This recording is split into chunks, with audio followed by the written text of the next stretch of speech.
मैं लेके आ गया हूँ आप लोगों के लिए पाताल लोक सीजन 2 का एक्सप्लेनेशन। तो चलिए बिना समय गंवाए स्टार्ट करते हैं। इस एपिसोड की स्टार्टिंग होती है नागालैंड सडन के वेटर से, और ये काम करता है दिल्ली के एक बहुत बड़े होटल में। वो नाइट शिफ्ट कर रहा होता है। अब इसकी नाइट शिफ्ट पूरी होने वाली होती है, तो सुबह सुबह ये एक पर्सन को चाय और टोस्ट देने जाता है, और इसके बाद ये घर जाने वाला था। तो वो अपनी गर्लफ्रेंड से बता रहा होता है कि मुझे नाइट शिफ्ट बहुत ज्यादा अच्छी लगती है और मुझे अच्छे टिप्स भी मिलते हैं। इसके बाद जब वो उस रूम के बाहर पहुंचता है तब वो बेल भी बजाता है और पुकारता भी है, बट वहां से कोई रिस्पॉन्स नहीं आता। फिर वो गेट खोल के अंदर चला जाता है और वो रूम में सर्च करने लग जाता है, लेकिन कोई भी उस रूम में दिखाई नहीं दे रहा होता है। फिर उसे पैसों से भरा हुआ एक पर्स दिखता है, लेकिन वो उसको बिना छुए दूसरी तरफ चल जाता है। और जब वो वॉशरूम में चेक करता है तब देखता है कि वॉशरूम में खून ही खून है। वो आदमी जो है इसका सर धड़ से अलग है और इसका सर अलग ही काट के रखा गया है, और वो बहुत ज्यादा डर जाता है। इसके बाद कहानी आ जाती है पुलिस स्टेशन में, जहां पे सतबीर नाम का एक बड़ा ऑफिसर जो है वो हाथीराम चौधरी को बोल रहा होता है कि अपने कांस्टेबल को समझाओ कि ये ड्यूटी ना छोड़े। दरअसल ये जो यंग फीमेल कांस्टेबल है ये ड्यूटी छोड़ना चाहती है, क्योंकि इसको फाइनेंस कंपनी में अच्छी जॉब मिली है और इसकी सैलरी 2.5 लाख रुपए है। और फिर इसका रेजिग्नेशन जो है वो एक्सेप्ट कर लिया जाता है। अब यहाँ पे दिखाया जाता है गीता पासवान नाम की एक औरत को, जो अपने पति को ढूंढने के लिए रिपोर्ट लिखवाने आई होती है, और वो पुलिस वालों से रिक्वेस्ट कर रही होती है। तभी यहाँ पे हाथीराम चौधरी उसको देख लेते हैं और फिर उसको बुलाते हैं अपने कैबिन में। ये गीता पासवान जो है अपने पति के बारे में सब कुछ बताती है और कहती है कि मेरा पति जो है 2-3 दिनों से मिल नहीं रहा है, पहले ऐसा कभी नहीं हुआ था, और वो जहां भी जाता था मेरे से बता के जाता था, तो प्लीज आप ढूंढ दीजिए, क्योंकि मैं बिहार से आई हूं और इतनी दूर जब मैं आई हूं तो मैं अपने पति को ढूंढ के ही रहूंगी। फिर हाथीराम चौधरी कहता है कि ठीक है, मैं तेरे पति को ढूंढ दूंगा। यहाँ पे दिखाया जाता है एक कांस्टेबल को, जो हाथीराम चौधरी को बोल रहा होता है कि अंसारी सर जो है उन्होंने बहुत लंबी छलांग मार दी है। और तभी ये कहानी शिफ्ट हो जाती है रिपोर्टर्स और आईपीएस ऑफिसर्स पे। इमरान अंसारी जो था वो हाथीराम चौधरी के साथ ही काम करता था और वो उनका जूनियर था, लेकिन उसने एक एग्जाम पास किया और वो आईपीएस ऑफिसर बन गया। यहाँ पे आईपीएस ऑफिसर्स बता रहे होते हैं कि जो इंसान मरा है वो बहुत बड़ा आदमी है। दरअसल वो नागालैंड का बहुत बड़ा नेता और बिजनेसमैन है, और वो दिल्ली आया था एक बिजनेस टूर पे, तभी उसकी मौत हो गई है। और फिर यहाँ पे आईपीएस ऑफिसर्स जो है वो इन्वेस्टिगेट करने में लगे हुए थे। दरअसल उस आदमी का नाम होता है जोनाथन थॉम। जोनाथन थॉम जो था वो मारा गया था। अब सारा का सारा कसूर आईपीएस ऑफिसर्स पे डाला जा रहा था, क्योंकि उनकी सिक्योरिटी का जिम्मा इन्हें ही दिया गया था। अब इसके बाद पुलिस वाले बहुत ज्यादा प्रेशर में आ जाते हैं। फिर दिखाया जाता है डीसीपी भारद्वाज को। डीसीपी भारद्वाज इमरान अंसारी को बोल रहे होते हैं कि तुम जल्दी से जल्दी पता लगाओ, वरना हमारे लिए ये चीजें अच्छी नहीं होंगी। और तभी कपिल रेड्डी जो है वो बहुत ज्यादा गुस्से में होता है और वो कह रहा होता है डीसीपी भारद्वाज को कि ये कैसे लोगों को तुमने काम सौंप दिया है जो पता भी नहीं लगा सकते हैं। इतने बड़े नेता का लॉस हो गया है और ये लोग हाथ पे हाथ धरे बैठे हैं। और तभी भारद्वाज कहता है कि ये जो लड़का है ना ये बहुत ही ज्यादा टैलेंटेड है, आप इस पे शक मत कीजिए, ये जरूर इन्वेस्टिगेट करके ये कातिल का पता लगाएगा। और फिर इमरान अंसारी को ये काम सौंप दिया जाता है। तब दिखाया जाता है हाथीराम चौधरी को, वो मिलता है किशोर नाम के एक बंदे से। किशोर जो था वो रूममेट था गीता पासवान के पति का, और फिर वो अपने रूम में ले जाता है और यहाँ रूम की तलाशी होती है। अब गीता पासवान के पति का नाम होता है रघु पासवान। जब वो उसके रूम पे जाते हैं तो वहां 3 लोग और होते हैं और वो तलाशी ले रहे होते हैं, और तब रघु पासवान के बैग से कुछ टिकटें निकलती हैं और उस टिकट पे लिखा रहता है बीमापुर टू दिल्ली। और फिर उसके दोस्तों से पता चलता है कि वो एक सेठ के पास काम करता था जो फल सब्जी डिलीवर करता है, और इसी वजह से वो अप डाउन किया करता था। हाथीराम चौधरी कहते हैं कि देख, तेरा पति या तो काम से गया है तो 2-4 दिन में वापस आ जाएगा, और अगर नहीं गया है तो वो किसी और के साथ है, तो तू उसे भूल जा। लेकिन गीता पासवान जो है वो कहती है कि नहीं, प्लीज उसे ढूंढ दीजिए, और वो उसके पैरों में गिरने लग जाती है। और तभी हाथीराम चौधरी कहते हैं कि ठीक है, हम ढूंढ लेंगे। अब हाथीराम चौधरी जो है वो जाता है रघु पासवान के सेठ के पास, जिसका नाम होता है जोगी। ये फलों का बिजनेस करता है और वो उसको घुमाने लग जाता है कि नहीं, जो रघु पासवान है उसने तो कई दिन पहले ही काम छोड़ दिया था मेरे यहाँ से, और इसीलिए मैं अब उसके बारे में नहीं जानता हूँ। और फिर वो वहां से चले जाते हैं। तभी हाथीराम चौधरी के पास फोन आता है एक कांस्टेबल का, और वो कहती है कि मुझे लगता है रघु पासवान की बॉडी हमें मिल गई है। और जब उसकी पत्नी को बुला के उसकी पहचान करवाई जाती है तो वो उसका पति नहीं होता है, और वो एकदम कॉन्फिडेंस के साथ कह रही होती है कि नहीं, ये मेरा पति है ही नहीं, तो आप प्लीज उसे ढूंढ दीजिए। और फिर यहाँ पे हाथीराम चौधरी जो है वो काम करने लग जाता है। इधर दिखाया जाता है सतबीर और इमरान को। सतबीर और इमरान काम कर रहे होते हैं जोनाथन थॉम के डेड बॉडी पे, और बताया जा रहा होता है कि कैसे इसकी मृत्यु हुई है। अब फिर दिखाया जाता है हाथीराम चौधरी जब अपने घर पे आते हैं तब उसका साला जो है एक कार लेके आया है, और फिर जब वो एंटर करते हैं अपने घर में तब उसका साला सिर्फ एसी कार की ही बड़ाइयां कर रहा होता है। और ये बात हाथीराम चौधरी को पसंद नहीं आती है और वो अपने साले को डांटने लग जाते हैं और कहते हैं कि देख भाई, तू जो भी लाया है मेरे को उससे कोई मतलब नहीं है। और यहाँ हाथीराम चौधरी की पत्नी जो है वो बार बार जिद कर रही होती है कि हमें जाना चाहिए अपने बेटे से मिलने, बट हाथीराम चौधरी को बहुत सारा काम होता है तो वो मना कर देता है कि नहीं, हम नहीं जा सकते हैं। और फिर उसकी बीवी कहती है तो ठीक है, उसका बर्थडे आने वाला है और इस साल वो 18 साल का हो जाएगा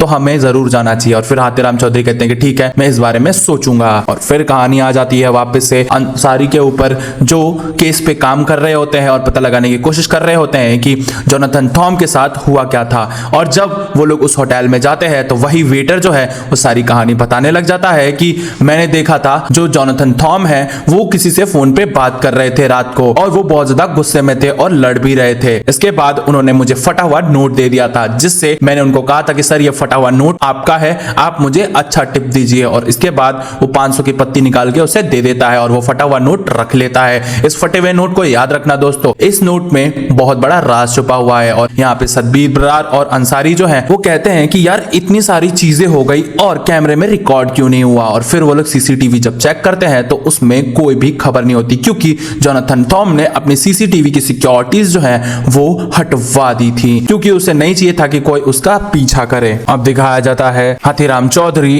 और उसके साले को, ये दोनों जाते हैं एक भल्ला नाम के आदमी के पास। ये हवाला का पैसा कलेक्ट करता है और वहां से ही वो बिजनेस चलाता है। तो इसे एक सिक्योरिटी गार्ड चाहिए था। यहाँ पे होता यह है, हाथीराम चौधरी की पत्नी जो है वो जिद कर रही थी कि आप दूसरी नौकरी पकड़ लीजिए, क्योंकि ज्यादा पैसा तो मिलता है नहीं और रिस्क भी बहुत ज्यादा रहता है। हाथीराम चौधरी अपनी पत्नी की बात मान के भल्ला के पास आए हुए होते हैं, पर भल्ला जो है वो चौकीदार बनाना चाहता था और इसी बात पे हाथीराम चौधरी गुस्सा हो जाते हैं और वहां से उठ के चले जाते हैं और कहते हैं कि अगर दोबारा ऐसा किया ना तो देख लेना, मैं यहाँ पे रेड डलवाऊंगा और तेरी दुकान ही बंद करवा दूंगा। और फिर ये सब बोल के वो वहां से तुरंत निकल जाते हैं। हाथीराम चौधरी के पास फोन आ रहा होता है तो वो उसको कट कर रहे होते हैं और फिर वो कॉल बैक करते हैं उस फोन पे और कह रहे होते हैं कि यार क्यों फोन कर रहे हो मुझे बार बार। और तभी एक कांस्टेबल जो है वो बताता है कि मैं ट्रैफिक पुलिस हूं और जिस नंबर से आपको फोन आ रहा था उसका एक्सीडेंट हो गया है और मैं उसे हॉस्पिटल लेके जा रहा हूं, तो आप हॉस्पिटल आ जाइए। और फिर यहाँ पे हाथीराम चौधरी जो है हॉस्पिटल के लिए निकल जाते हैं। इधर अंसारी सीसीटीवी फुटेजेस देख रहे होते हैं कि इनके पास कौन कौन गया है। और तभी यहाँ पे दिखाया जाता है एक लड़की को जो जल्दीबाजी में होटल से बाहर निकल रही होती है और इनका शक इस लड़की पे जाता है और उसका पता लगाने के लिए ये लोग बोल रहे होते हैं। और फिर हाथीराम चौधरी जो है वो आ जाते हैं हॉस्पिटल में और जब हॉस्पिटल में आते हैं तो वो देखते हैं कि गीता पासवान जो है उसका एक्सीडेंट हो गया है और उसका बच्चा उदास बैठा हुआ है। और फिर यहाँ पे वो सैड हो जाते हैं। इधर दिखाया जाता है उन्हीं बिजनेसमैन की मीटिंग, जहां पे वो लोग जोनाथन थॉम का शोक मना रहे होते हैं और ये लोग सोच रहे होते हैं कि अब हमें क्या करना चाहिए, क्योंकि नागालैंड ने एक बहुत बड़ा नेता खोया हुआ है। और इधर आईपीएस ऑफिसर्स बता रहे होते हैं कि हमारी इन्वेस्टिगेशन जो है वो चल रही है, लेकिन नागालैंड के सारे बिजनेसमैन जो है वो गुस्सा हो रहे होते हैं कि पुलिस क्या कर रही है अभी तक और वो हाथ पे हाथ धरे क्यों बैठी हुई है। और फिर यहाँ पे दिखाया जाता है अंसारी जो है वो बुलाते हैं जोनाथन थॉम के सिक्योरिटी गार्ड को और फिर वो उससे पूछताछ कर रहे होते हैं और फिर वो उसको मारने लग जाते हैं, क्योंकि जोनाथन थॉम का सिक्योरिटी गार्ड की ये ड्यूटी थी कि वो हर वक्त उनके साथ ही रहेगा। लेकिन जोनाथन थॉम का सिक्योरिटी गार्ड कहता है कि नहीं, मैं तो था ही नहीं सर के पास, सर ने खुद बोल दिया था कि मेरी सिक्योरिटी का टेंशन मत लो और मैं अभी सेफ हूँ। वो सिक्योरिटी गार्ड जो था अपना नाम बताता है, इसका नाम होता है डैनियल आचो। और तभी उसके पास एक नर्स आती है। ये नर्स जो थी वो डैनियल से प्यार करती थी, तो वो बताती है कि डैनियल मेरे साथ ही था, इसने मेरे साथ उस दिन रात गुजारी थी। और फिर पुलिस वाले कुछ भी नहीं बोलते हैं। अब सतबीर बरार और अंसारी ने उस लड़की की फोटो हर एक पुलिस स्टेशन में दे दी थी और इसके साथ साथ सारे खबरियों को भी। और फिर एक खबरी जो है कॉल करता है सतबीर को और अंसारी को कि यहाँ पे आ जाओ, उस लड़की का पता हम दे देंगे। और फिर वो लोग एक क्लब में जाते हैं। इस क्लब में पार्टी हो रही थी और तभी दिखाया जाता है ध्रुव मलिक नाम के एक बिजनेसमैन को। ये जो क्लब था इसी बिजनेसमैन का था। और फिर वो मिलता है पुलिस ऑफिसर्स से, पूछा जाता है कि क्या वो उस लड़की को जानता है। तब यहाँ पे वो बता रहा होता है कि नहीं नहीं, मैं इस लड़की को नहीं जानता, क्योंकि यहाँ पे बहुत सारे लोग काम करते हैं तो मैं सबका चेहरा याद नहीं रख सकता। और फिर वहां पे नाइट क्लब के मैनेजर को पूछा जाता है और तब पता चलता है कि इसका नाम रोज लीजो है और ये यहीं पे काम करती थी, लेकिन काफी दिनों से ये दिखाई नहीं दी है। रोज लीजो का एड्रेस मिल जाता है और अंसारी और सतबीर रोज लीजो के घर पे जाते हैं, जहाँ पे पता चलता है रोज लीजो एक नंबर की नशेड़ी है और वो बहुत सारे नशे भी करती है। और इसके साथ साथ उसका एक बॉयफ्रेंड भी है जिसकी रेड कलर की कार है और वो क्लब का एक मालिक है। और फिर ये लोग समझ जाते हैं कि रोज का तो बॉयफ्रेंड ध्रुव मलिक ही है और वो झूठ बोल रहा था। और फिर ये लोग उसको पकड़ने के लिए जा रहे होते हैं। और तभी दिखाया जाता है हाथीराम चौधरी जो है बैठे रहते हैं हॉस्पिटल में और कुछ लोग उन पे नजर रख रहे होते हैं। फिर हाथीराम चौधरी देखते हैं कि ये लोग काफी टाइम से मुझ पे ही नजर रखे हुए हैं और फिर वो पीछे भागने लग जाता है उन गुंडों के। अब हाथीराम चौधरी के हाथ में वो गुंडे आते नहीं है। तब यहाँ पे उन्हें पुलिस स्टेशन से फोन आता है और फिर जब वो अपने पुलिस स्टेशन में जाते हैं तो देखते हैं सीसीटीवी फुटेज मिली है, वो भी रघु पासवान की। और रघु पासवान जो है वो स्टेशन पे जा रहा था और उसके पीछे थी रोज लीजो। रोज लीजो क्या कर रही थी इसके साथ ये कुछ भी नहीं पता था। और फिर हाथीराम चौधरी जो है वो मुस्कुराते हैं और यहाँ पे ये जो एपिसोड है वो खत्म हो जाता है। एपिसोड 2 की स्टार्टिंग में दिखाया जाता है एक लड़के को और एक वुमन को जो एक स्लम में रहते हैं। और इसके बाद जब वो खाना बनाने जा रही होती है तब देखती है उसके चावल के डिब्बे में एक फोन है और वो अपने बेटे को मारने लग जाती है, क्योंकि वो फोन जो था वो चोरी का था। और वो अपने बेटे को मार इसलिए रही होती है क्योंकि वो चोरी करता है। तब उसका बच्चा बोलता है कि नहीं, ये मुझे नाली में गिरा हुआ मिला था और मैंने इस फोन को चावल के डब्बे में डाल दिया ताकि ये जो फोन है वो सही हो जाए। फिर उसकी माँ कहती है कि अच्छा तुझे कैसे पता ये फोन सही हो जाएगा। फिर वो बोलता है कि मैंने ये चीज पढ़ी थी। और इसके बाद उस फोन पे फोन आता है और पुलिस वाले बोल रहे होते हैं कि क्या ये रोज लीजो का फोन है। वो वुमेन बताती है कि ये फोन जो था मेरे बेटे को नाली में पड़ा हुआ मिला था। और इसके बाद पुलिस वाले जो है वो फोन उसके पास से ले जाते हैं। इधर दिखाया जाता है डीसीपी भारद्वाज को जो बैठा रहता है और सीसीटीवी फुटेज देख रहा होता है रोज लीजो और रघु पासवान की। इमरान अंसारी के पास हाथीराम चौधरी ये पेन ड्राइव में भर के लाया हुआ होता है। इमरान अंसारी कहता है कि क्या हम हाथीराम चौधरी को भी इस केस में इन्वॉल्व कर सकते हैं क्या। तब भारद्वाज कहता है कि नहीं, ऐसा हम नहीं कर सकते और वो एक छोटा मोटा पुलिस ऑफिसर है, हम ऐसा कुछ भी नहीं करना चाहते क्योंकि हम जिसको ढूंढ रहे हैं वो बहुत बड़े नेता का कातिल है और ऐसे छोटे मोटे पुलिस ऑफिसर्स केस सॉल्व नहीं करेंगे। अंसारी बार बार रिक्वेस्ट कर रहा होता है लेकिन डीसीपी जो है वो मना ही कर देता है। और इसके बाद यहाँ पे दिखाया जाता है हाथीराम चौधरी को जो बैठा रहता है अंसारी के कैबिन में। और तभी हाथीराम चौधरी के पास फोन आता है कांस्टेबल का और वो बताती है कि जो जोगी था जिसकी फ्रूट्स की दुकान थी वो तो अपनी दुकान बंद करके चला गया है और 2-3 दिन से उसने दुकान भी नहीं खोली है। अंसारी आके कहता है कि thank you so much Hathiram Chaudhary sir, आपने हमारी इतनी मदद की, लेकिन मैंने रिक्वेस्ट भी की डीसीपी सर से और वो आपको इन्वॉल्व नहीं करना चाहते हैं। फिर हाथीराम चौधरी बोलते हैं कि ठीक है कोई बात नहीं, मैं छोटा मोटा पुलिस ऑफिसर हूँ और हम तो छोटे मोटे केस ही सॉल्व करेंगे। और फिर वो वहां से चला जाता है। अब यहाँ पे दिखाया जाता है हाथीराम चौधरी जो है वो चोरी छुपके से जोगी की दुकान में घुस जाता है और वो हैकर ला के उसका कैबिन खुलवाता है। और इसके बाद वो उसके कैबिन में चेक करने लग जाता है कि क्या क्या चीजें उसके कैबिन में है। फिर यहाँ पे उसको एक फाइल मिलती है जहाँ पे पापी टूर्स एंड ट्रेवल्स के नाम से एक पर्चे मिलते हैं जिसमें 2.5 लाख की टिकटों का हिसाब किताब होता है। और इसके बाद वो जाता है उसी पापी टूर्स एंड ट्रेवलर्स के पास। तब यहाँ पे दिखाई जाती है एक लेडी जो की टिकट्स करती है और वो कह रही होती है कि कोई हमसे टिकट करा के पेरिस जाए या नागालैंड जाए उससे हमें क्या लेना देना। तब यहाँ पे वो कह रहा होता है कि देखो 2.5 लाख की टिकटें करवाई हैं आपसे उन्होंने 2.5 लाख की, तो क्या पाइनएप्पल लेने के लिए इतने सारे मजदूर भेजने वाला है क्या वो कि 2.5 लाख रुपए उसने खर्च कर दिए। तो फटाफट से बताओ कि वो नागालैंड क्यों जाना चाहता था। और तभी वो लेडी एजेंट जो है वो कहती है कि आपको लेडी पुलिस लानी चाहिए तब जाके मैं ये सारी चीजें बताऊंगी। और फिर वो कहता है कि देखो मेरे एक कॉल पे लेडी पुलिस भी आ जाएगी और आप जेल भी जाओगे, इसलिए फटाफट से बता दो। और इसके बाद वो एक फाइल निकाल के दे देती है। और तभी हाथीराम चौधरी कहता है कि अगली ट्रेन कब आने वाली है। और फिर वो बताती है कि अभी आ जाएगी 1-8 घंटे में, आप जाइए और वहां पे पता लगाइए। और फिर हाथीराम चौधरी स्टेशन पे जाता है और तब दिखाया जाता है वही गुंडे जो हॉस्पिटल में देख रहे थे हाथीराम चौधरी को, वो खड़े थे स्टेशन पे और हाथीराम चौधरी उनका पीछा करने लग जाता है। और इस बार वो पीछा कर रहा होता है लेकिन फिर से ये गुंडे जो है चकमा देख के हाथीराम चौधरी को भाग जाते हैं और वो वहां से बच के आराम से निकल जाते हैं। और तभी दिखाया जाता है वो गुंडे भाग के आते हैं एक अड्डे पे जहां पे दिखाया जाता है जोगी को। जोगी जो है फ्रूट्स बेचने के बहाने वो धंधा करता था व्हाइट पाउडर का।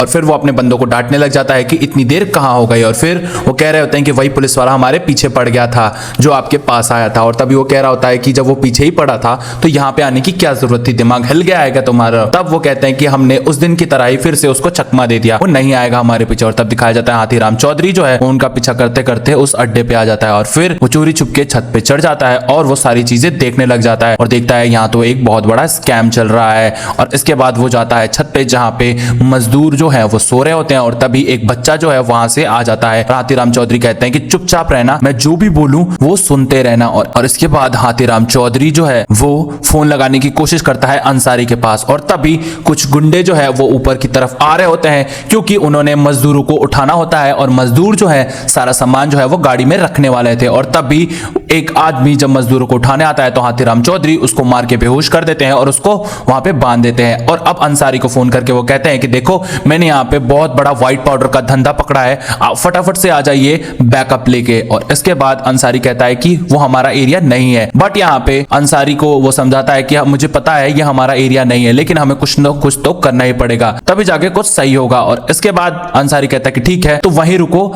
मैं कुछ करता हूं। और इसके बाद अंसारी अपना बैकअप लेके आ जाता है और फिर फटाफट से सबको पकड़ लिया जाता है और जोगी को भी हिरासत में ले लिया जाता है। और जब सुबह होती है तो सारा क्रेडिट बड़े पुलिस ऑफिसर्स ले लेते हैं और हाथीराम चौधरी को कोई पूछता भी नहीं है। और इसके बाद हाथीराम चौधरी बैठे हुए रहते हैं और तभी अंसारी उसके पास आता है और वो पूछता है कि क्या हुआ, आप क्यों उदास हैं। और हाथीराम चौधरी कह रहा होता है कि देखिए ना सर, कोई भी क्रेडिट देने को तैयार ही नहीं है हमको, हम तो एक कुत्ते हैं जो काम करते हैं सरकार के लिए और इन बड़े ऑफिसर्स के लिए। और फिर वो वहां से चुपचाप चला जाता है। इमरान अंसारी जो है वो जाते हैं अपने एसएचओ के पास और उनको बोलते हैं कि हाथीराम चौधरी जो है अब हमारे साथ ही काम करेंगे और वो भी हमारे साथ जुड़ने वाले हैं इस केस में। और फिर एसएचओ बोलता है कि इसको क्यों लिया गया है, लेकिन इमरान अंसारी कहता है कि डीसीपी भारद्वाज का ऑर्डर है और वो ही चाहते हैं कि हाथीराम चौधरी हमारे साथ मिलके काम करे। और फिर वो परमिशन दे देता है। और फिर यहाँ पे दिखाया जाता है कि एसएचओ कहता है हाथीराम चौधरी से कि एक बात बताऊं, जोगी से जो भी पूछना आराम से पूछना। और फिर हाथीराम चौधरी जाते हैं और जोगी को फुल धोते हैं, बोलते हैं कि बता रघु पासवान और रोज लीजो का क्या चक्कर है। और फिर वो बता रहा होता है कि देखो मैंने पहले आपसे झूठ बोला था, रघु पासवान जो था उसको मैंने निकाल दिया था क्योंकि वो पकड़ा गया था हमारे व्हाइट पाउडर के डीलिंग में, मैंने उसको छुड़ा दिया और फिर वो एक लड़की के साथ रहने लग गया जिसका नाम रोज लीजो है और वो उसको पता नहीं कहीं से तो 50,000 रुपए लाके देता था। अब यहाँ पे होता ये है, इन लोगों का दिमाग घूम जाता है कि रोज लीजो और रघु पासवान का क्या चक्कर है और क्यों वो उसे हरदम 50,000 रुपए लाके देता था। और फिर ये लोग कड़ी जोड़ देते हैं रघु पासवान और रोज लीजो की एक में ही। और यहाँ पे दिखाया जाता है सबसे पहले ढूंढने की कोशिश की जाती है ध्रुव मलिक को, क्योंकि ध्रुव मलिक जो था वो अगर मिल जाता तो रोज लीजो का पता भी चल जाता। तभी ध्रुव जो है अपनी लॉयर को लेके आ जाता है खुद पुलिस स्टेशन में और वो इमरान अंसारी से कहता है कि देखिए हम कुछ भी नहीं जानते, वो बस एक बारटेंडर थी और उसके साथ मैंने कुछ हुकअप्स किए थे, अब मेरी शादी होने वाली है तो आप लोग मुझे इंटरप्ट ना करें और मैं अपनी शादी में आराम से खुश रहूंगा, तो अब ये लीजिए मेरा बेल ऑर्डर और आप लोग अब मेरे पीछे नहीं आ सकते। और उसकी लॉयर जो है ध्रुव को इनोसेंट साबित कर देती है। और तभी दिखाया जाता है मीडिया में एक खबर फैल जाती है, दरअसल नागालैंड के 3 लोग जो थे उन्होंने कबूल कर लिया था कि हमने ही जोनाथन थॉम को मारा है और आप लोग हमारा कुछ भी नहीं बिगाड़ सकते। और तभी यहाँ पे सारे लोगों में ये खबर तेजी से फैल रही होती है और पुलिस वाले जो है समझ नहीं पा रहे होते हैं कि इन लोगों ने इतनी आसानी से कैसे ये एक्सेप्ट कर लिया कि जोनाथन थॉम के कातिल यही लोग हैं। और फिर कुछ तो गड़बड़ पुलिस वालों में लग रही होती है और फिर पुलिस वाले जो है अभी भी कड़ी सॉल्व करने के तलाश में होते हैं। और तभी दिखाया जाता है एक कांस्टेबल को जो नागालैंड में ड्यूटी कर रहा होता है स्टेशन पे और तभी उसे दिखाई देती है रोज लीजो और फिर वो इन्फॉर्म करता है दिल्ली पुलिस को। यहाँ पे दिखाया जाता है हाथीराम चौधरी जब अपने घर जा रहे होते हैं तब वो देखते हैं कि गीता पासवान का जो बच्चा है वो अभी भी पुलिस स्टेशन में ही है और वो अपनी कांस्टेबल को डांटने लग जाता है कि क्या बात हो गई है, इस बच्चे को मैंने बोला था ना अनाथालय पहुंचाने को, बट अनाथालय वाले जो थे वो बच्चा लेने के लिए इनकार कर रहे थे क्योंकि सर्दियों का दिन था और यहाँ पे बेड्स भी नहीं थे और कोई फैसिलिटीज भी नहीं। फिर यहाँ पे हाथीराम चौधरी बोलते हैं कि तू इसके घर वालों को बुला लो और वो कांस्टेबल कहती है कि इसके घर वाले जो है अभी बहुत ज्यादा मुसीबत में है, दरअसल इस बच्चे की सिर्फ दादा दादी है और इसकी दादी की तबीयत खराब है और ऑपरेशन चल रहा है तो वो 1-2 महीने बाद ही आएंगे। और फिर हाथीराम चौधरी उस बच्चे को अपने घर ले जाता है और तभी उसकी बीवी उस पर चिल्लाने लग जाती है कि देखो मैं कुछ नहीं जानती, इस बच्चे को तुम यहाँ पे क्यों लेके आए हो और तुमसे अपना बच्चा तो देखा ही नहीं जाता है। और तभी हाथीराम चौधरी के पास फोन आता है कि उसे कल सुबह नागालैंड के लिए निकलना है और वो अपनी पत्नी को बताता है कि मुझे नागालैंड जाना पड़ेगा। और तभी दिखाया जाता है रोज लीजो को जो नागालैंड के सड़कों पे चल रही होती है और ये जो एपिसोड है वो यहीं खत्म हो जाता है। एपिसोड 3 की शुरुआत में दिखाया जाता है हमें मैक्स लीजो नाम के एक डीलर को, ये नागालैंड का सबसे बड़ा डीलर था और फिर ये अपनी फैमिली मेंबर्स से लड़ रहा होता है क्योंकि इसे अपने फैमिली मेंबर्स जो है वो बिल्कुल भी पसंद नहीं है। और तभी दिखाया जाता है डैनियल को जो उसके घर के बाहर खड़ा होकर ये सारी चीजें सुन रहा होता है एक बग लगा के। अब दिखाया जाता है हाथीराम चौधरी और जो अंसारी है वो नागालैंड पहुंच जाते हैं और फिर इन्हें रिसीव करती है मेघना बरुआ नाम की एक पुलिस ऑफिसर जो अंसारी की सीनियर होने वाली थी। और इसके बाद ये लोग जाने वाले थे हेडक्वार्टर्स पे और इन्वेस्टिगेट करने। तभी अंसारी कहता है हम लोग तो फ्यूनरल पे जाने वाले थे ना, और फिर वो कहती है कि नहीं आप लोग दिल्ली से आए हैं और आप लोग नहीं जा सकते वहां पे। दरअसल ये फ्यूनरल जो था वो जोनाथन थॉम का था और जोनाथन थॉम के लोग जो थे वो काफी ज्यादा भड़के हुए थे दिल्ली वालों से। जोनाथन थॉम दिल्ली गया था और वो वहीं मारा गया जिस वजह से वो दिल्ली वालों पे बिल्कुल भी भरोसा नहीं कर सकते थे, इसलिए वो बार बार मना कर रही थी। पर अंसारी के जिद करने पे मेघना उन्हें वहां लेके चली जाती है और फिर दिखाया जाता है बहुत सारे लोग जो है वो जोनाथन थॉम के मृत्यु का शोक मनाने आए हुए होते हैं। और इसके बाद मेघना कहती है कि अपने गन्स जो है गाड़ी में ही छोड़ दो वरना बहुत बड़ी गड़बड़ हो जाएगी। और फिर अंसारी और हाथीराम चौधरी जो है वो गाड़ी से उतर के जाने लग जाते हैं और तभी दिखाया जाता है कि जोनाथन थॉम का बेटा जो है वो वहां पे आया हुआ है। जोनाथन थॉम का बेटा कभी भी अपने बाप से बात नहीं करता था, लेकिन इस बार वो वहां पे आ ही जाता है और इसका नाम होता है रूबेन थॉम। तभी वहां पे दिखाया जाता है एक आदमी को जो रूबेन को मारने आया हुआ होता है और इसके बाद रूबेन और उनके लोगों में लड़ाई हो जाती है। अब यहाँ पे सबको शांत कराया जाता है कि देखो अभी हम नहीं लड़ सकते हैं और ये खून खराबा रोक देना चाहिए हमें, और इसके बाद सब शांत हो जाते हैं और रूबेन भी शांत हो जाता है और उस लड़के को छोड़ देता है। अब यहाँ पे होता ये है, मेघना जो है वो अंसारी और हाथीराम चौधरी को कहती है कि आप लोग जाके गाड़ी में बैठ जाइए वरना आप लोगों के लिए ठीक नहीं होगा। और वहां पे होता है कपिला रेड्डी। कपिला रेड्डी बोलता है कि आप लोग आ ही गए इन्वेस्टिगेट करने के लिए, तो आप लोग अब ध्यान से इन्वेस्टिगेट करना, क्योंकि नागालैंड के लोगों को ये लगता है कि दिल्ली पुलिस ने ही इतने बड़े बिजनेसमैन को मरवा दिया है और अब कवर अप करने के लिए ये लोग इन्वेस्टिगेशन में घुसे पड़े हैं। ये जो फ्यूनरल है वो खत्म हो जाता है और इसके बाद ये लोग अपने होटल में आ जाते हैं जहां पे हाथीराम चौधरी की पत्नी जो है वो फोन नहीं उठा रही होती है और फिर वो जाता है इमरान के पास उसका फोन मांगने ताकि वो अपनी पत्नी से बात कर सके। और इसके बाद इमरान अपनी गर्लफ्रेंड से बात कर रहा होता है और तभी हाथीराम चौधरी कहता है कि ठीक है भाई, तू अपनी गर्लफ्रेंड से पहले बात कर ले, लेकिन इमरान अंसारी कहता है कि ठीक है आप ही पहले बात कर लो। और इसके बाद वो अपनी पत्नी से बात कर रहा होता है जहां पे उसकी पत्नी जो है वो कह रही होती है कि क्या तुम अपने बेटे के बर्थडे में आने वाले हो। तब हाथीराम चौधरी कहता है कि मैं आने की पूरी कोशिश करूंगा और फिर वो कॉल काट देती है क्योंकि वो झूठ बोल रहा था। और इसके बाद वो देखती है उस बच्चे को, इस बच्चे का नाम जो है वो गुड्डू पासवान होता है और ये बच्चा बोल नहीं रहा होता है डर के मारे क्योंकि इसने अपनी मम्मी को मरते हुए अपने आंखों से देखा था। और इसके बाद दिखाया जाता है सुबह होते ही इमरान अंसारी और हाथीराम चौधरी जो है रोज लीजो के घर पहुंच जाते हैं। रोज लीजो के जब ये घर जाते हैं तब पता चलता है कि रोज लीजो की मॉम जो थी वो काम करती थी जोनाथन थॉम के होटल में और वो उसको बहुत बुरी बुरी गालियां दे रही होती हैं। और तभी ये लोग समझ जाते हैं कि कुछ ना कुछ जरूर गड़बड़ है और फिर वो लोग रोज लीजो के बारे में पता लगाते हैं कि वो बचपन से कैसी थी और कौन से स्कूल में पढ़ी थी और सारी फोटोज भी देख रहे होते हैं। और इसके बाद हाथीराम चौधरी जो है वो जाते हैं उसी रेलवे स्टेशन पे पता लगाने के लिए कि कहीं ना कहीं सुराग जरूर मिलेगा वहां पे रोज लीजो का। और फिर इमरान अंसारी कहते हैं कि मैं जा रहा हूं जोनाथन थॉम के होटल में पता लगाने की क्या गड़बड़ है। अब यहाँ पे हाथीराम चौधरी रेलवे स्टेशन पे आते हैं और एक पर्सन से पूछते हैं कि एक बात बताओ, यहाँ पे मजदूर वाला इलाका कहाँ है जहाँ पे सारे मजदूर काम करते हैं। तब वो कुली एड्रेस बता देता है और हाथीराम चौधरी वहां पे पहुंच जाते हैं और देख रहे होते हैं कि कहीं ना कहीं रघु यहाँ पे मिल जाए, बट रघु जो है वो उनको कहीं नहीं मिल रहा होता है। इधर इमरान अंसारी होटल में पहुंच के सारी खबर लेने लग जाते हैं और रोज लीजो की फोटो दिखाने लग जाते हैं कि क्या वो यहाँ पे काम करती है। बट यहाँ पे कपिला रेड्डी की जो वाइफ है वो होती है और वो कहती है कि नहीं, ये तो यहाँ पे कभी भी काम नहीं करती है। कपिला रेड्डी की वाइफ जो थी वो जोनाथन थॉम का होटल संभालती थी और कपिला रेड्डी और जोनाथन थॉम जो थे वो बिजनेस पार्टनर्स थे। और इसके बाद यहाँ से कुछ भी पता नहीं चलता है। फिर यहाँ पे हाथीराम चौधरी जो है वो वहां पे ढूंढने लग जाते हैं मजदूरों को, बट कोई भी रघु पासवान को नहीं जानता था। और तभी वहां पे पुलिस आ जाती है। दरअसल ये लोग जो थे वो इलीगल तरीके से रहते थे और तभी पुलिस वाले जो हैं वो गिरफ्तार कर लेते हैं हाथीराम चौधरी को।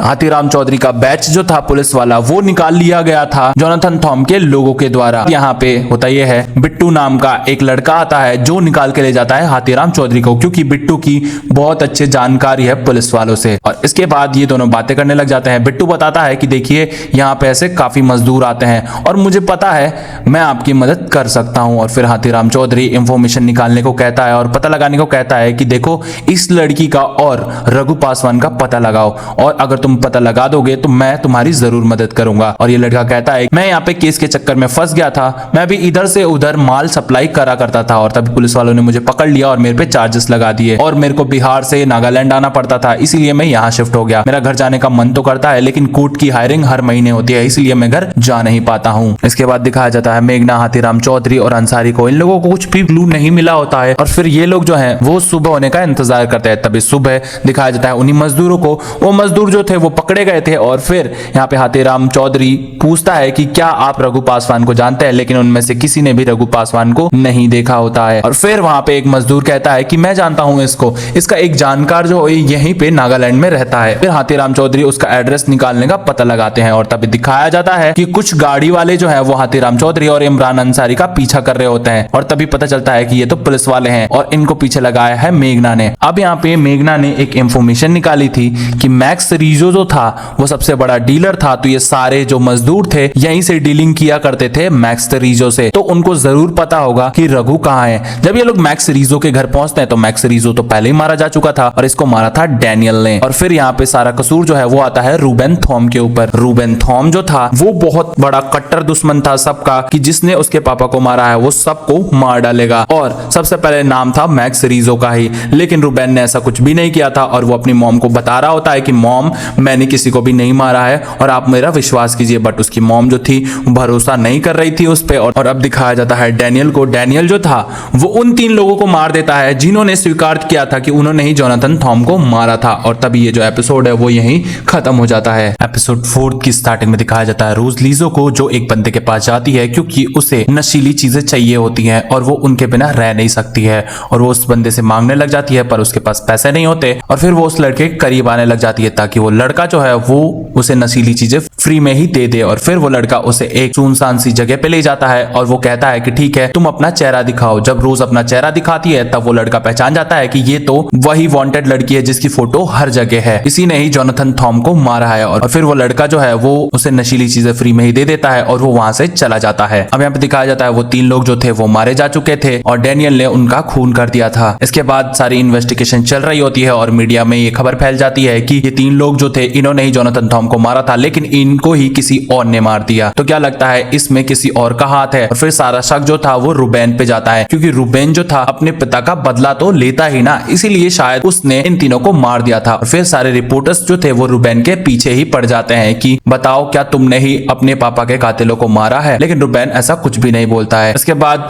जब पुलिस वाले इन्वेस्टिगेट कर रहे थे तो अंसारी ने देखा था कि जो 3 लोग मारे गए हैं उनके हाथ पे कुछ रोमन नंबर्स में लेटर लिखे हुए हैं और ये तारीख थी 15 दिसंबर 1997 की। और फिर अंसारी इस तारीख को जब गूगल पे सर्च करते हैं तब इसे पता चलता है कि नागालैंड में ऑर्फनेज है जहां पे अनाथ बच्चों को पाला जाता है। इस अनाथालय का जो उद्घाटन था वो इसी तारीख को हुआ था। अब यहाँ पे हाथीराम चौधरी रघु पासवान के रिश्तेदार से मिलने जाता है और उसका रिश्तेदार कहता है कि रघु पासवान तो काफी टाइम से मेरे पास नहीं आया, वो बहुत पहले मेरे पास आया था तो वो अब आता जाता नहीं है। और फिर वो मारने लग जाता है उसको और कहता है कि चुपचाप सच सच बता कि है क्या। तब वो बताता है कि 10 दिन पहले रघु पासवान उसके पास आया था, वो एक एजेंट का नंबर मांग रहा था जो उसको बॉर्डर क्रॉस करवा सके। वो एक लड़की के साथ बॉर्डर क्रॉस करना चाहता था। और तभी हाथीराम चौधरी समझ जाता है कि रघु पासवान जो है वो बॉर्डर क्रॉस करने की तैयारी में है। और इसके बाद हाथीराम चौधरी फिर से ढूंढने लग जाता है रघु पासवान और रोज लीजो को। अब अंसारी जो है उसी अनाथालय में जाता है ये पता लगाने के लिए कि ये 3 लोग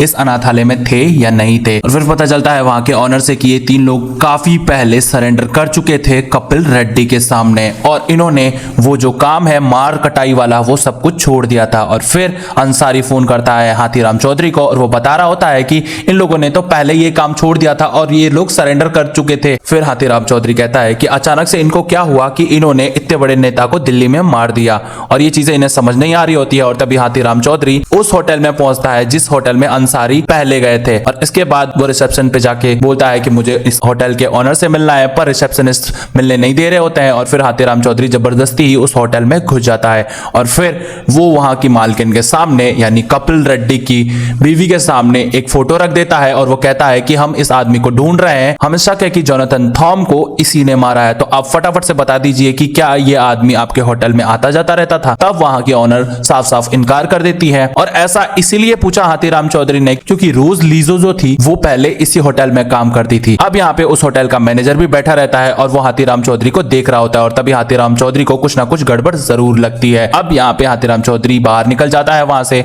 तभी उसकी वाइफ का फोन आता है और वो फिर से वही बात बोलती है कि क्या तुम अपने बेटे के बर्थडे में आ रहे हो। तभी वो मना कर देता है यहाँ पे बहुत सारा काम है इसलिए मैं नहीं आ सकता हूँ। और फिर जब उस होटल का मैनेजर अपने घर के लिए निकल रहा होता है और अभी हाथीराम चौधरी उसके कार में बैठ जाते हैं और पूछने लग जाते हैं कि क्या रघु पासवान के बारे में वो कुछ जानता है। वो मैनेजर जो था वो सच सच बताने लग जाता है और कहता है कि रघु पासवान हर महीने आया करता था इस होटल में और मैं उसे 1 लाख रुपए दिया करता था। इस वजह से हाथीराम चौधरी चौंक जाता है। रोज लीजो के पास हरदम 50,000 रुपए रहते थे लेकिन बाकी के 50,000 रुपए वो कहाँ भेजती थी ये कुछ भी नहीं पता चला था। और हाथीराम चौधरी ये सारी बातें अंसारी को बताते हैं। अब यहाँ पे दिखाया जाता है अंसारी और हाथीराम चौधरी बैठ के ये सारी बातें कर ही रहे होते हैं। तभी अंसारी कहीं उठ के चला जाता है और उसकी गर्लफ्रेंड का फोन आ रहा होता है और हाथीराम चौधरी वो फोन उठा लेते हैं और उन्हें पता चलता है कि वो जो गर्लफ्रेंड थी वो तो एक बॉयफ्रेंड है और अंसारी को लड़कों में इंटरेस्ट है। और इसके बाद जब ये लोग कार से जा रहे होते हैं तब हाथीराम चौधरी कहता है कि देखो अगर आप जो भी कुछ कर रहे हो आपको सही लगता है तो वो समझो सही है, मैं आपको जज नहीं कर रहा। इसके बाद वो कह रहा होता है कि मेरी पत्नी मेरे से काफी ज्यादा नाराज है क्योंकि मैं अपने बेटे के बर्थडे में नहीं जा रहा हूँ। और फिर अंसारी कहता है कि कोई बात नहीं, हम काम खत्म करके फटाफट से दिल्ली जाएंगे। और जब हाथीराम चौधरी सुबह उठते हैं तब दिखाया जाता है बिट्टू जो है वो उनके घर आया हुआ होता है और हाथीराम चौधरी को वो एयरपोर्ट ले जा रहा होता है क्योंकि अंसारी ने उसकी टिकट टिकट करा दी है दिल्ली जाने की। और इसके बाद हाथीराम चौधरी दिल्ली के लिए निकल जाते हैं। अब यहाँ दिखाया जाता है एक बिजनेस डील हो रही होती है, क्योंकि जोनाथन थॉम तो मर चुका है तो किसी को तो बिजनेस डील करनी थी। तो कपिल रेड्डी सबके सामने आता है और वो खुद को ऑनर जताते हुए कहता है कि ये डील होके रहेगी और आप लोगों को जितने भी होटल्स खरीदने हैं नागालैंड में आप खरीद सकते हैं। और इसके बाद वहीं पे फोन आता है रुबेन का कपिल रेड्डी के पास। रुबेन कह रहा होता है कि तुम हमारे होटल्स किसी को भी नहीं बेच सकते। और इसी बात पे कपिल रेड्डी कहता है देखो तुम्हारे फादर मुझे बिजनेस पार्टनर बना के गए थे, तुम्हें नहीं, और तुम तो आते भी नहीं थे अपने फादर का देखभाल करने, तो तुम अपना मुंह बंद रखो। और तभी दिखाया जाता है एक बिजनेसमैन के घर पे गुंडों का हमला होता है और उससे कहा जा रहा होता है कि वो जोनाथन थॉम की कोई भी होटल ना खरीदे। और ये बिजनेस डील करने वाला था कपिल रेड्डी के साथ। और इसके बाद वो टॉर्चर किए जाने पे काफी ज्यादा डर जाता है। और यहाँ दिखाया जाता है रुबेन को, जहाँ पे एक आदमी आता है और उसे बताता है रूज लीजो का पता। और इसके बाद हाथीराम चौधरी दिल्ली पहुंच गए थे और वो अपने बेटे से मिलने के लिए जाते हैं। जब वो अपने बेटे से मिलने के लिए जाते हैं तो उनके बेटे ने तो कहीं और ही प्लान बनाया हुआ होता है जाने का, और वो अपने दोस्तों के साथ जा रहा होता है। और वो कह रहा होता है कि आप लोग मुझे बता के तो आते तभी तो मैं अपना प्लान बनाता, और अब तो मैं जाने वाला हूँ अपने दोस्तों के साथ। इसके बाद उसके फादर जो थे वो बोलते हैं कि ठीक है हम फटाफट से केक काट लेते हैं और तुम उसके बाद अपने दोस्तों के साथ जा सकते हो। और तभी अंसारी को दिखाया जाता है जिसके पास फोन आता है और उसे इंफॉर्मेशन मिलती है रूज लीजो की, और वो फटाफट से निकल जाता है। इससे पहले वो हाथीराम चौधरी को ये बताने के लिए फोन करता है कि उसे रूज लीजो का पता चल गया है, और वो मेघना को भी कॉल करता है ताकि वो बैकअप भेजे उसके साथ। लेकिन मेघना और हाथीराम चौधरी दोनों ही बिजी रहते हैं, इसलिए वो फोन नहीं उठाते हैं। और फिर अंसारी अकेले ही निकल जाता है ढूंढने के लिए। वो बिट्टू से पूछता है कि क्या उसे एक एड्रेस पता है, और फिर बिट्टू जो है अंसारी को एड्रेस बता देता है। यहाँ दिखाया जाता है रुबेन भी रूज लीजो का पता लगाने के लिए पहुंच जाता है। तभी रुबेन सबसे पहले पकड़ता है रूज लीजो को, लेकिन वहीं पे अंसारी आ जाता है और रूज लीजो को लेके भागने लग जाता है। और इसके बाद वो वहां से भागने में कामयाब भी हो जाता है। जब ये लोग रास्ते में जा रहे होते हैं तभी दिखाया जाता है डैनियल को, जो स्नाइपर लेके बैठा रहता है, और वो सीधा शूट कर देता है अंसारी को, और अंसारी वहीं मर जाता है। और वो रूज लीजो को भी मारने की कोशिश करता है, बट रूज लीजो के कंधे पे गोली लग जाती है और वो एक खाई में गिर जाती है। यहाँ पे दिखाया जाता है अंसारी जो है वो मर चुका है। और तभी हाथीराम चौधरी जब फ्री होते हैं केक कटिंग से तो वो फोन करते हैं अपने सर को यानी अंसारी को, लेकिन अंसारी जो था वो मर चुका था। और ये जो एपिसोड है यहीं खत्म हो जाता है। एपिसोड 5 की स्टार्टिंग में दिखाया जाता है अंसारी को, जो अपनी ड्यूटी करने आया हुआ होता है पहली बार पुलिस स्टेशन में, और पहली बार उसकी मुलाकात होती है हाथीराम चौधरी से, और उसको सौंपा जाता है कि अंसारी जो है हाथीराम चौधरी के अंडर में काम करेगा। अब यहाँ पे होता ही है ये कहानी प्रेजेंट में आ जाती है, जहाँ पे मेघना जो है वो खड़ी रहती है वारदात वाली जगह पे जहाँ पे अंसारी मरा था। और तभी उस लड़के को दिखाया जाता है जिसने पता बताया था रूज लीजो का। पता बताने के चक्कर में वो सब कुछ कन्फेस कर लेता है। इधर यहाँ पे नागालैंड के डीआईजी का फोन आता है और वो कहता है कि यार ये आजकल के ऑफिसर्स हीरो बनते हैं और उन्होंने बैकअप के लिए कॉल भी नहीं किया। तब यहाँ पे मेघना कहती है कि उसने कॉल किया था, वो भी 2 बार, पर मैंने उठाया ही नहीं। और इसके बाद डीआईजी कहता है कि उसने तुम्हें कभी कॉल नहीं किया है, अपनी कॉल डिटेल्स जो है वो डिलीट कर दो। इसके बाद दिखाया जाता है डैनियल को, जो जंगल में ढूंढ रहा होता है रोज लीजो को, बट रोज लीजो का पता उसे नहीं मिलता है। और फिर डैनियल जो है एक बच्चे को देखता है, वो देखता है कि वो तितलियां पकड़ रहा है, और इसके बाद उसने तितलियों को भी एक कांच के जार में कलेक्ट कर रखा है। और फिर वो बताता है कि देखो अगर तुम इनको तड़पाना चाहते हो तो ये बहुत गलत बात है, इनको सीधा मार देना चाहिए। और वो बच्चा बोलता है क्यों। और इसके बाद पुलिस वाले वहां आ जाते हैं और डैनियल जो है उस बच्चे को चुप करा के वहां से छुप जाता है। और इसके बाद दिखाया जाता है दिल्ली का सीन, जहां पे सतबीर और हाथीराम चौधरी जो है वो एयरपोर्ट पे खड़े रहते हैं लाश रिसीव करने के लिए। जब ये लोग मस्जिद में जाते हैं तो मौलवी साहब जो है वो कहते हैं कि अभी रात हो रही है, हम इसे नहीं दफना सकते। लेकिन अंसारी की जो लाश थी वो सड़ने लग गई थी, क्योंकि नागालैंड वालों ने उसमें केमिकल सही से नहीं डाले थे, जिस वजह से उसमें से स्मेल आ रही थी। और हाथीराम चौधरी को गुस्सा आ जाता है और वो कहता है कि हमें जो करना है अभी ही करना पड़ेगा। और फिर दिखाया जाता है उजैर को। उजैर जो था वो बॉयफ्रेंड था अंसारी का, और फिर वो वहां पे आता है और एम्बुलेंस में वो बैठ जाता है। एम्बुलेंस में जब वो बैठ के जा रहा होता है तब उसे बार बार याद आ रहा होता है अंसारी, और फिर उजैर जो था वो एम्बुलेंस से उतर जाता है। इसके बाद हाथीराम चौधरी उसको वहीं छोड़ के चले जाते हैं। अब हाथीराम चौधरी पे इंक्वायरी बैठ जाती है और कहा जाता है कि देखो अगर तुम कह देते हो कि सारी गलती अंसारी की है तो हम तुम्हें छोड़ देंगे, वरना तुम भी सस्पेंड हो जाओगे, तो तुम क्या चाहते हो बता दो। और इसके बाद हाथीराम चौधरी को मजबूरन सारा कसूर डालना पड़ता है अंसारी पे, कि अंसारी की वजह से सारी चीजें हुई हैं और इतना सब कुछ नागालैंड में घटा है, और सारी गलती अंसारी पे आ जाती है एक मरे हुए इंसान पे। और हाथीराम चौधरी इस वजह से काफी ज्यादा मायूस रहते हैं, क्योंकि ऊपर से प्रेशर आने से हाथीराम चौधरी को कुछ समझ में ही नहीं आ रहा था। इधर दिखाया जाता है रुबेन को, जो अंडरग्राउंड होकर बैठा रहता है और ये छुपा रहता है क्योंकि इसे पुलिस वाले ढूंढ ही रहे होते हैं। अगर रूबेन थॉम मिल जाता तो पुलिस वाले जरूर उसे गोली मार देते। अब यहाँ पे दिखाया जाता है मेघना को, जो बहुत ज्यादा परेशान रहती है अंसारी के मौत से, और फिर वो अपने जूनियर ऑफिसर को बोलती है, देखो अभी मेरा दिमाग काफी ज्यादा खराब हो रखा है, तो तुम यहाँ से चले जाओ। हाथीराम चौधरी जो थे थाने में आ गए थे, और फिर दिखाया जाता है एसएचओ दिलजीत सिंह को। एसएचओ दिलजीत सिंह जो है वो हाथीराम चौधरी को बताते हैं कि तुम्हें रेस्ट कर लेना चाहिए और 2-3 दिन की छुट्टी कर लेनी चाहिए, पर हाथीराम चौधरी बोलता है कि नहीं, मैं ऐसा बिल्कुल भी नहीं करूंगा। और इसके बाद होता यह है, उजैर का फोन आता है हाथीराम चौधरी के पास, और हाथीराम चौधरी उजैर से मिलने जाते हैं, जहां पे उजैर जो था वो उसको एक विस्की की बोतल देता है जो कि बहुत ज्यादा इंपॉर्टेंट होती है। तब वो कहता है कि ना अंसारी पीता था और ना ही मैं ड्रिंक करता हूँ। वो बोलता था कि हाथीराम सर जो है उनके साथ पीने में बहुत ज्यादा मजा आएगा अगर कभी मैं अल्कोहल ट्राई करूंगा तो, इसीलिए वो दारू की बोतल पकड़ा रहा होता है। और हाथीराम चौधरी कहता है कि देखो मैंने उसके खिलाफ झूठी गवाही में सारा जो इल्जाम है वो अंसारी पे लगा दिया है, क्या अब भी तुम ये बोतल मुझे देना चाहोगे? तब उजैर कहता है कि हाँ ये आपका ही है। और फिर हाथीराम चौधरी जो है वो बोतल लेके वहां से चुपचाप चले जाते हैं। जब वो अपने घर पहुंचते हैं तो देखते हैं उनका साला जो है आया हुआ है, और वो वापस से अपनी दीदी से कह रहा होता है कि मैंने तो कहा ही था जीजा जी को नहीं जाने को वहां, देखो क्या हुआ उनके दोस्त के साथ, वो मर गया ना। और फिर उसको गुस्सा आता है और वो अपने साले को भगा देता है वहां से, और कहता है कि तू यहाँ से चला जा वरना मेरे से बुरा कोई नहीं होगा। और वो अपने साले को भगा देता है और अपनी पत्नी से लड़ाई करने लग जाता है। उसकी पत्नी लड़ने लग जाती है और फिर वो अपनी पत्नी को बुरी तरह चिल्ला देता है, तुमने ही मुझे बार बार फोर्स करके बुलाया था यहाँ पे, अगर मैं उनके साथ रहता ना तो वो आज मरते नहीं, और तुम्हारी वजह से वो मर गए हैं। और तब उसकी बीवी कहती है कि देखो तुम दूसरों को दोष देना ना बंद करो, ये जो भी हुआ है तुम्हारे चक्कर में पड़ने की वजह से हुआ है, मेरी वजह से नहीं हुआ। और हाथीराम चौधरी रोने लग जाते हैं। इधर दिखाया जाता है सतबीर को। अब सतबीर जो है वो एक इंफॉर्मेशन देता है हाथीराम चौधरी को इस केस से जुड़ी हुई। हाथीराम चौधरी ने तो हथियार डाल ही दिए, लेकिन फिर से उसके दिल में एक नई उम्मीद जगती है, और वो एक पर्सन के घर पे जाता है जिसका घर ठीक सामने था उस होटल के। ये होटल वही है जिसमें थॉम की मौत हुई थी। और इसके बाद वो लोग सीसीटीवी फुटेज देखने लग जाते हैं, जहां पे दिखाया जाता है रोज लीजो और ध्रुव मलिक को। रोज लीजो जो थी वो उस होटल में गई थी उस दिन जब अंसारी ने उस होटल की सीसीटीवी फुटेज देखी थी तब। और यहाँ पे दिखाया जाता है ध्रुव मलिक जो है वही रोज लीजो को लेके आया था उस होटल के सामने। और फिर हाथीराम चौधरी अपने एसएचओ के पास जाता है और सारी सच्चाई बताता है कि हम अभी भी पता लगा सकते हैं अगर हम चाहे तो, और सबसे पहले हमें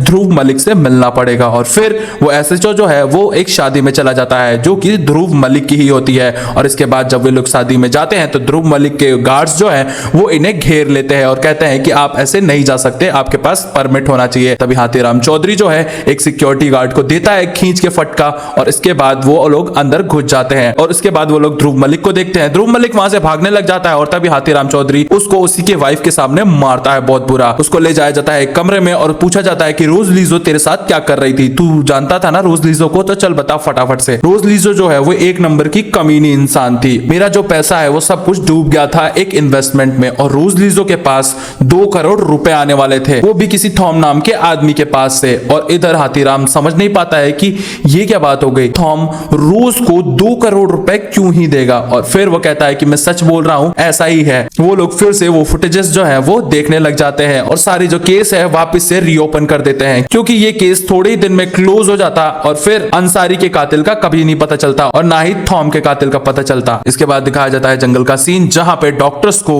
रोज लीजो जो है वो घायल हालत में पड़ी हुई मिलती है। और इसके बाद मेघना को दिखाया जाता है, मेघना अपने बच्चे से बात कर रही होती है और उसके पास फोन आता है कि रोज लीजो मिली है। और फिर वो फटाफट से हाथीराम चौधरी को फोन करती है और कहती है कि हमें रोज लीजो मिली है, क्या तुम नागालैंड आना चाहते हो। और हाथीराम चौधरी जो है वो अपना सामान पैक करने लग जाता है नागालैंड जाने के लिए। और फिर उसकी पत्नी आती है और उसको कहती है कि ठीक है आप जाओ नागालैंड और अपने दोस्त के कातिलों का पता लगाओ। और हाथीराम चौधरी जो है निकल जाते हैं नागालैंड के लिए, क्योंकि उन्हें पता लगाना है अंसारी के कातिलों का। 6th एपिसोड की स्टार्टिंग में दिखाया जाता है यंग रूबेन को, जो अपनी माँ से बोल रहा होता है कि मेरे फादर ने बहुत गलत किया है, और फिर वो बहुत जोर जोर से रो रहा होता है। और तभी दिखाया जाता है रेचल थॉम को, जो कि रूबेन की बहन होती है, और वो खुदकुशी कर लेती है रोज लीजो की फोटो देखते हुए। और इसके बाद दिखाया जाता है प्रेजेंट का सीन, जहां पे मेघना जो है रोज लीजो को हॉस्पिटल में भर्ती करा चुकी है और इसकी 50-50 चांस है बचने के। और यहाँ पे दिखाया जाता है हाथीराम चौधरी जो है वो आ जाते हैं वापस से, और बिट्टू के साथ वो बैठ के बातें कर रहे होते हैं। दरअसल ये इलीगल तरीके से आए हैं और इन्होंने पुलिस डिपार्टमेंट को बताया नहीं है, ये एक केस सॉल्व करने जा रहे हैं वापस से नागालैंड। अब यहाँ पे बिट्टू बताता है कि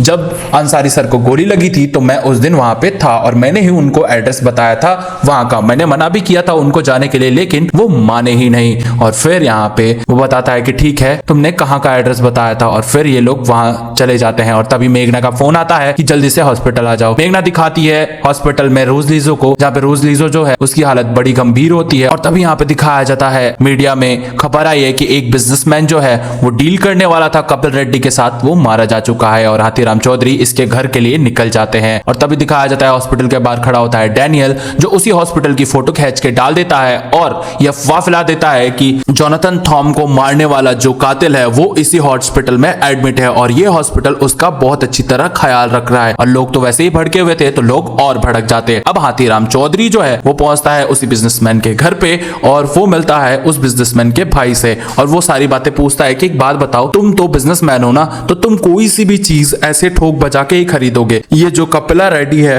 वो ये होटल्स क्यों बेचना चाहता है और वो होटल्स बेचने के कहां जाएगा। उसके भाई से पता चलता है कि कपिला रेड्डी का प्लान होटल बेच के सिंगापुर सेटल होना है, क्योंकि वो नहीं चाहता है कि नागालैंड के लोग जो है वो आगे तरक्की करें और इस वजह से वो होटल्स बेचना चाहता है और उसको रन नहीं करना चाहता। अब यहाँ पे समझ जाता है कि कपिला रेड्डी जो है वो एक गड़बड़ इंसान है और फिर वो अपने सर को फोन करता है दिल्ली में और एसएचओ को बोलता है कि आप कपिला रेड्डी के जितनी भी फाइल्स है पुरानी उनके बारे में सर्च कीजिए और अपने रिकॉर्ड में देखिए कि कहीं कुछ ना कुछ तो जरूर गड़बड़ है और ये आदमी मुझे ठीक नहीं लग रहा। और इसके बाद उसका एसएचओ जो है वो कहता है कि तुम अपना ध्यान रखना क्योंकि वहां बहुत टेढ़े लोग हैं। इसके बाद जब वो बाहर जाता है तो देखता है कुछ पुलिस वालों ने बिट्टू को मुर्गा बना रखा है और वो उसको छुड़ाने लग जाता है। और इसके बाद दिखाया जाता है वो जो हॉस्पिटल था उसके पास बहुत सारे लोग आ जाते हैं क्योंकि डैनियल ने फोटो डाल दी थी इंस्टाग्राम पे कि ऐसी ऐसी बात है और फिर सारे लोग जो थे वो उस हॉस्पिटल पे हमला बोल देते हैं और इसके बाद पुलिस वाले जो है उन लोगों को संभाल नहीं पा रहे होते हैं और फिर गलती से एक पुलिस वाले से गोली चल जाती है जिसमें एक आदमी घायल हो जाता है और अब लोग भड़क जाते हैं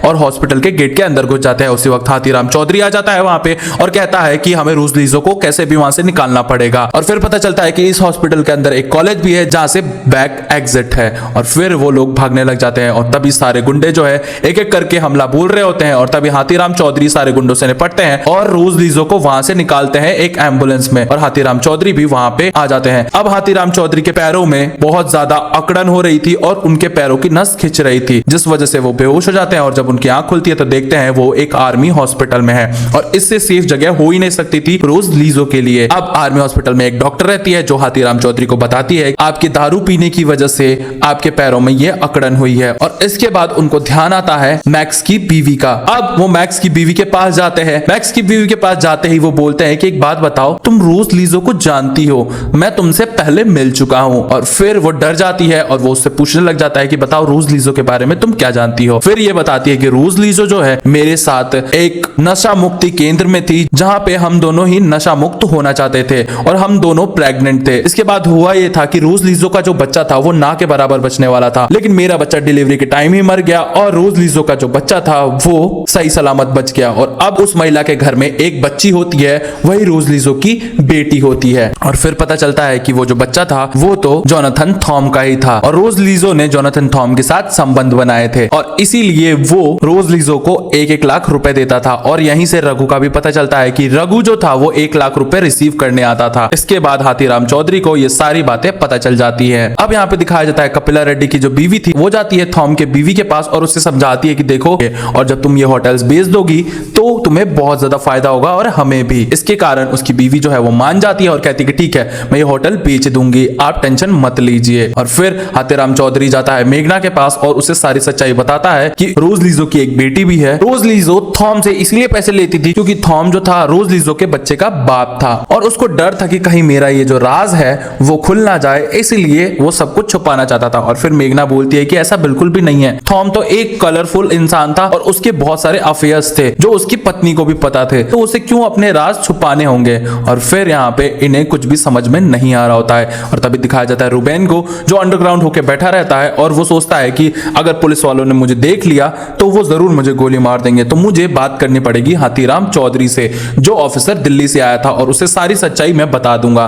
तब उसके दोस्त कह रहे होते हैं कि तुम्हें उस पुलिस वाले पे ट्रस्ट करना ही नहीं चाहिए, लेकिन यहाँ पे होता यह है रूबेन कहता है कि ऐसा कुछ भी नहीं है, एक बार जरूर हमें उससे बात कर लेनी चाहिए क्योंकि मेरी मॉम जो है वो सारा होटल्स बेचना चाहती हैं और ये होटल्स जो है मेरे फादर के हैं और मैं ऐसे ही अपनी प्रॉपर्टी जो है वो नीलाम होते हुए नहीं देख सकता। और तभी दिखाया जाता है हाथीराम चौधरी एक स्कूल में आते हैं, यहाँ पे दिखाया जाता है रोज लीजो की तस्वीर तस्वीर और थॉम की बेटी थी उसकी तस्वीर साथ में होती है और रोज लीजो और रीचल थॉम जो थे एक अच्छे दोस्त थे। और तभी ये जो एपिसोड है वो यहीं खत्म हो जाता है। पाताल लोक के लास्ट एपिसोड में स्वागत है आप सभी का। इस एपिसोड की स्टार्टिंग होती है जहाँ पे रघु पासवान जो है वो पहली बार मिले होते हैं रोज लीजो से। रोज लीजो नशे की हालत में होती है और वो सड़क के किनारे बैठी होती है और तभी एक गाड़ी आती है और उसमें से कुछ लौंडे जो है उस लड़की को घूरने लग जाते हैं और यहाँ रघु पासवान हिम्मत करके उन लड़कों को भगा देते हैं जिसके कारण वो लड़के वहां से भाग जाते हैं और अब वो उसके पास ही बैठ जाता है। इसके बाद ये कहानी खत्म होती है। दिखाया जाता है कि नागालैंड वाला जो बिजनेस था वो स्थापित हो चुका है और अब ये अच्छी चीज है नागालैंड वासियों के लिए क्योंकि यहाँ पे अब बिजनेस बहुत ज्यादा अच्छी तरह ग्रो होगा जिससे नागालैंड के लोग जो है अच्छी इनकम कमा पाएंगे और उनको कहीं भटकना नहीं पड़ेगा। और तब दिखाया जाता है डैनियल को जो स्नाइपर लेके एक मेले में जा रहा होता है और फिर पता चलता है कि ये जो स्नाइपर है वो हाथीराम चौधरी के लिए है। अब हाथीराम चौधरी पे गोलियां चल रही होती है और फिर वो डैनियल का पीछा करने लग जाता है। यहाँ ये दोनों ही एक दूसरे से चोर पुलिस खेल रहे होते हैं और तभी इन दोनों में भयंकर लड़ाई हो जाती है और फिर ये दोनों एक दूसरे को मारने लग जाते हैं और इधर हाथीराम चौधरी जो है कैसे भी करके निपटते हैं डैनियल से और फिर इससे पूछते हैं कि जल्दी बता तेरे ऊपर कौन है और फिर वो बताता है कि मेरे ऊपर एक और सर है जो कि बिजनेसमैन से मिले हुए हैं और इसके बाद हाथीराम जो है वो डैनियल को मार ही डालता है। अब दिखाया जाता है हाथीराम चौधरी और मेघना के जूनियर को। मेघना का जूनियर जो है वो बहुत ज्यादा उदास होता है और इधर हाथीराम चौधरी भी। और फिर यहाँ पे केन नाम के बंदे को दिखाया जाता है। केन जो था ये नागालैंड वासियों का हेड था और इसी ने ये बिजनेस आइडिया जो है वो सबके सामने रखा था और तभी सारे लोग जो थे वो खुश थे और अंकल केन के गुणगान गा रहे थे। अब केन के पास हाथीराम चौधरी आता है और उसको सारी सच्चाई बताने लग जाता है और वो कहता है कि मुझे पता है आपने ही जोनाथन थॉम को मारा है क्योंकि जोनाथन थॉम ने इनकार कर दिया था बिजनेस डील करने से और उसको कपिल रेड्डी के बारे में पता चल गया था और आपने ये नागालैंड वासियों के लिए किया है तो आपने बहुत सारे लोगों की जान ली है। और फिर दिखाया जाता है केन ने ही सारा काम किया था डैनियल के साथ मिलके और इसके बाद हाथीराम चौधरी कहता है कि मैं आपको यहाँ का भगवान नहीं बनने दूंगा, आप हैवान हो। और फिर जैसे ही वो मीडिया के सामने अंकल केन की सच्चाई बताने जाता है वो देखता है नागालैंड के वासी जो है वो काफी ज्यादा खुश है और फिर वो कुछ भी नहीं बताता है। इसके बाद वो एयरपोर्ट से दिल्ली के लिए रवाना हो जाता है और फिर वो अपने घर आ जाता है जहाँ पे इसकी बीवी काफी ज्यादा खुश होती है और वो देखता है कि गुड्डू के दादा दादी जो है वो आए हुए हैं और फिर वो उसको लेके चले जाते हैं। अगले दिन से हाथीराम चौधरी अपना पुलिस डिपार्टमेंट ज्वाइन कर लेता है और इसके बाद ये लोग वापस से फुटेज देख रहे होते हैं रोज लीजो की। तब इन्हें पता चलता है रोज लीजो के घर के सामने से एक ऑटो रिक्शा गुजरा था और ये ऑटो रिक्शा हाथीराम ने कहीं तो देखा था और फिर ये जब फ्लैशबैक में जाते हैं तो इन्हें पता चलता है कि कल ही तो मैंने ये ऑटो देखा है, ये ऑटो मेरे घर के सामने आके खड़ा हुआ था। किशोर नाम का बंदा लेके आया था रघु के माता पिता को। अब हाथीराम किशोर के घर पे पहुंचता है और उसको बोलता है कि तुम, और तभी किशोर जो है वो वहां से भागने लग जाता है। हाथीराम उसको पकड़ने की कोशिश करता है और फिर जब ये इन लोगों को पकड़ लेता है तब पता चलता है कि इन लोगों ने मात्र 10,000 रुपए के लिए मार दिया था रघु को क्योंकि रघु ने किशोर का ऑटो रिक्शा मांगा था ताकि वो रोज लीजो के पास चला जाए और रोज लीजो की वो मदद करना चाहता था क्योंकि रोज लीजो जो थी वो रघु को अपनी ही तरह लगती थी और इस वजह से वो ऑटो रिक्शा मांग के गया था और उसने किशोर को कहा था जब मैं ऑटो रिक्शा लेके आऊंगा तो तुझे 10,000 रुपए दूंगा। रघु जो था वो पैसे लेके नहीं आता है और वो कह रहा होता है अपने दोस्तों से वो मैडम जो है उनको 2 करोड़ रुपए मिलने वाले हैं और 2 करोड़ रुपए में से वो मुझे 5 लाख रुपए देने वाले, तो तुम थोड़े दिन रुक जाओ और मैं तुम्हारे 10,000 क्या तुमको 1 लाख रुपए दे दूंगा। लेकिन उसके दोस्त समझते नहीं है और उसको जान से ही मार देते हैं। ये सारी कहानी बताने के बाद इन लोगों को जेल हो जाती है और इसके बाद रघु की लाश भी मिल जाती है। अब यहाँ पे बात कर रहे होते हैं एसएचओ और हाथीराम चौधरी। एसएचओ बोलता है तो इसके दोस्तों ने सिर्फ 10,000 के लिए रघु को मार दिया, बताओ कैसी बात है। और फिर हाथीराम चौधरी जो था वो बहुत ज्यादा मायूस होता है क्योंकि वो गीता पासवान के जीते जी रघु का पता नहीं लगा पाया था और यही सारी चीजों के बारे में वो डिस्कस कर ही रहे होते हैं। और तभी एसएचओ कहता है चल तुझे आइसक्रीम खिलाता हूँ। हाथीराम चौधरी जो है वो कहते हैं कि मैं ये काम छोड़ रहा हूँ, अब मैं पुलिस की नौकरी से थक गया हूँ। अब ये लोग आइसक्रीम खा रहे होते हैं और तभी एसएचओ जो था वो फटा हुआ नोट देता है आइसक्रीम वाले को। आइसक्रीम वाला कहता है कि साहब ये फटा हुआ नोट है, आप दूसरा दे दो। बट एसएचओ गुस्से में कहता है कि देख इतना दे रहा हूँ यही बहुत है, चला जाए यहाँ से। और तभी हाथीराम चौधरी जो था वो वापस से फ्लैशबैक में जाता है और उसे एक फटे हुए नोट की कहानी याद आती कि वेटर ने उन्हें एक फटे हुए नोट के बारे में बताया था। अब इसके बाद होता ही है हाथीराम चौधरी सतबीर बरार से मिलते हैं और उसको कहते हैं कि एक बात बता, जोनाथन थॉम का पर्स कहाँ है, उसमें एक फटा हुआ नोट है। और फिर वो जोनाथन थॉम के पर्स से वो फटा हुआ नोट निकाल के अपने जेब से एक नोट फाड़ के डाल देते हैं और वो फटा हुआ नोट लेके जाते हैं उसी भल्ला के पास जिस भल्ला को वो धमकी दे के आए थे कि तेरी दुकान बंद करा दूंगा। अब वो उससे कहते हैं कि ये नोट का नंबर देखो, आप पता लगाओ कि इसमें क्या राज छुपा है। और भल्ला बोलता है कि एक दुकान का एड्रेस दे रहा हूं, जाओ वहां पे और ये नोट तुम वहां दिखा देना। जब हाथीराम चौधरी उस दुकान के पास जाता है, वो एक कपड़े सिलने वाली कंपनी होती है और फिर वो उस आदमी को फटा हुआ नोट दिखाता है। अब यहाँ पे जब वो दुकानदार फटा हुआ नोट देखता है तो वो कहता है कि देखो थैला लाए हो क्या? तब हाथीराम चौधरी कहते हैं थैला क्यों? और फिर वो नोट निकाल के रखने लग जाता है और कहता है कि 2 करोड़ रुपए क्या जेब में लेके जाओगे तुम? और इसके बाद वो चौंक जाता है कि इतने सारे पैसे, और वो नोट पे नोट रखा ही जा रहा होता है, रखा ही जा रहा होता है, रखा ही जा रहा होता है। और फिर हाथीराम चौधरी सिर्फ उसमें से 5 लाख रुपए लेते हैं जो कि रघु के थे। और फिर वो उसको कहता है कि उसके हक के सिर्फ इतने ही थे। और फिर वो फटाफट से जाता है रेलवे स्टेशन और रेलवे स्टेशन पे ढूंढने लग जाता है रघु के माता पिता को, क्योंकि वो लोग बिहार जा रहे थे। और फिर वो लोग दिख जाते हैं। फिर रघु के माता पिता को वो 5 लाख रुपए देता है और कहता है कि आप ध्यान से जाइएगा। इसके बाद वो ट्रेन से उतर जाता है और स्माइल करते हुए आगे बढ़ रहा होता है। और तभी ये जो 8वां एपिसोड है वो खत्म हो जाता है और सीजन 2 भी। तो आप लोगों को आई होप ये पाताल लोक सीजन 2 अच्छा लगा होगा। अच्छा लगा होगा तो ऐसे एक्सप्लेनेशन के लिए चैनल को सब्सक्राइब कर लीजिए, वीडियो को लाइक कर दीजिए और कमेंट करके बताइए कि ये वेब सीरीज आपको कैसी लगी।